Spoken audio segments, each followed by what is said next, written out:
The sunk cost fallacy is when individuals continue a project because of past decisions, even though it is not rational to continue. The sunk cost fallacy occurs because we place a weight on what we've already invested into a project.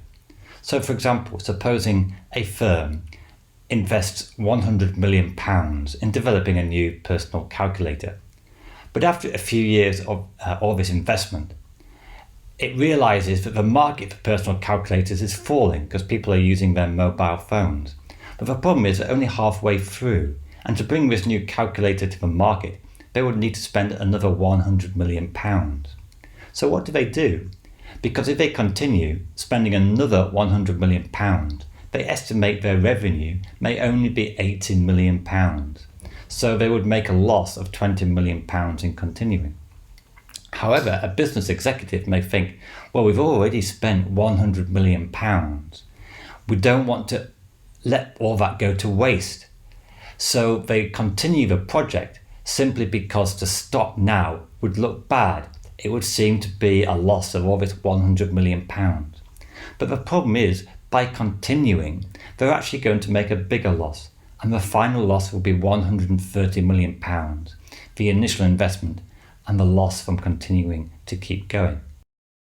Another example often used for the sunk cost fallacy is with regard to Concorde. In 1962, it was estimated that the investment would cost in the region of about £150 million or something very low. And over the years, this cost escalated and became close to £1.5 billion by 1976. And also, by the time they brought it to the market, oil prices were rising, there was concerns over the noise pollution of Concorde, and orders started to fall. So as the costs escalated and demand started to fall, it would make sense to cancel the project rather than continue with bigger losses. But the problem is that the British and French government and the national airport carriers had invested a lot of money, and they didn't want to give up on a project, so they kept going even though the losses mounted. Now, from a personal point of view, we face sunk costs in many areas of our life. Supposing we have spent £40 a month on a gym membership for 12 months. So when we pay the contract, all that is a sunk cost. You can't get it back. So whether you go to the gym once, twice, 100 times, the cost is the same. All that money is paid. Now, it may be that you're feeling very tired 1 month, not feeling so well, but also you're conscious of the fact that you spent £40 a month. So you feel you ought to go to get your money's worth. So we push ourselves to go to the gym even when we don't really enjoy it. And that is related to the sunk cost fallacy, because we're placing a value on a fee that we've already paid. It's a bit like paying a Netflix fee and then feeling we should spend a certain number of hours watching it every month. But is the sunk cost fallacy really such a fallacy after all? Because economic textbooks tend to place too much value on profit and loss. And if you take the example of a firm developing the personal calculator, then if they stopped the project after £100 million of investment, it may harm their reputation. Other people may be more reluctant to do business with a firm who gives up halfway through. It doesn't look good. And so there is a reputational risk of giving up on sunk costs. So sometimes it makes sense to continue going, even though it might be a bigger financial loss, because we do have to look after our reputation. And this is actually an important thing. And if you take the example of Concorde, well, the British and French governments kept going because it had become quite a prestigious project. It wasn't just about profit and loss. It was a showcase of British and French technology. It was a supersonic jet that really captured people's imagination. All these decades later, people still talk about Concorde, and it's the most recognizable plane in the history of the world.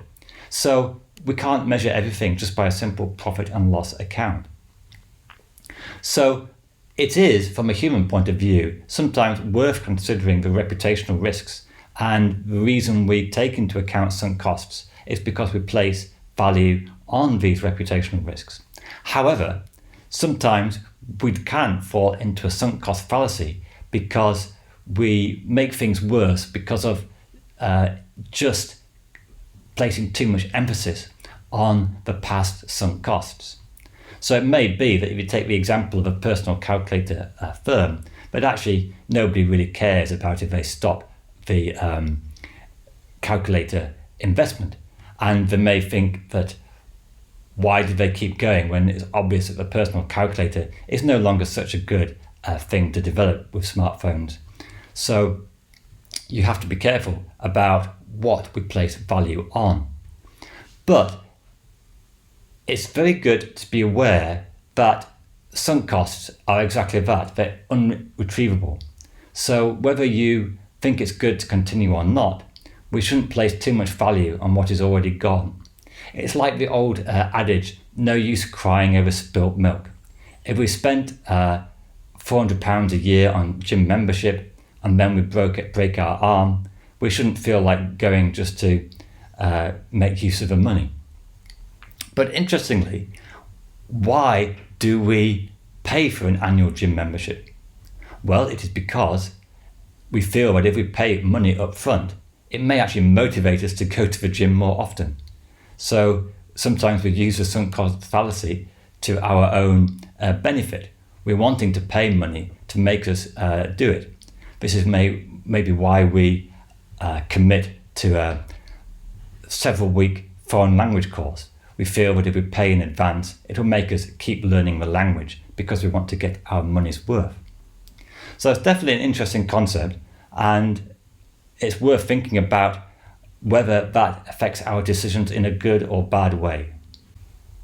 What about if you invest several years and a lot of money in getting a degree? After that degree, your parents may say to you, well, you better make sure you make use of that degree and all those years of education, because otherwise it's a waste of time and money. But what about you get to the age of 22 and suddenly a conventional career choice no longer appeals to you, and you want to, live a good life, grow your own vegetables, become a musician, or live an alternative lifestyle. So if you feel that I have to get a conventional job just to make use of all the money and time I spent in education, then that's a sunk cost fallacy, because the years that you spent in the past are gone. You can't get them back. And if you really feel that you would get more satisfaction and joy from leading the good life and following an unconventional career, then that might be the rational thing for you to do. But of course, your parents may see it in a different light.